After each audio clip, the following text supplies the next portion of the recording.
Yeah, it brings me back to when I was in my grad program at Northridge, and during 2024, when the student encampment movement really picked up, and there wasn't an official encampment at Northridge, but there were a lot of demonstrations and teach-ins and actions that, with their local YDSA chapter, I helped organize.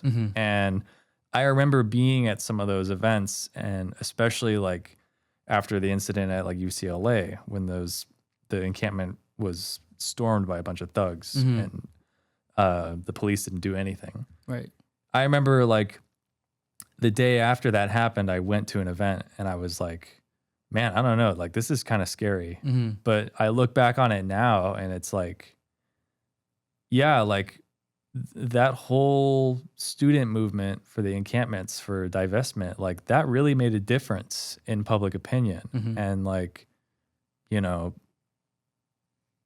we're more than 2 years into this horrible genocide, and now I think you ask your average person on the street, like they'll say they're against it. And it's like, it's because like those local orgs, you know, in clubs on campuses, like have been pressing against this like moment after moment. And it adds up. Yeah. And like, you know, action is the antidote to anxiety, but also you got to take the W when you get it. You know, there's a lot of people, you know, are jumping to judge like Zoran's transition team, or like, you know, that New York isn't a socialist state on week one, you know, or whatever. And it's like, you gotta like you gotta take time to like celebrate the W's, man. Right. Like we have the first socialist Muslim, you know, card carrying socialist mayor in New York history. And it's like, that's pretty fucking big, man. It's not nothing. It's not nothing. Yeah. I mean, like, even if it's just a testament to how popular the ideas of socialism are. Yeah. You know, even if he's like forestalled by capitalist forces, like I said, I'm also skeptical of like electoral politics. Sure.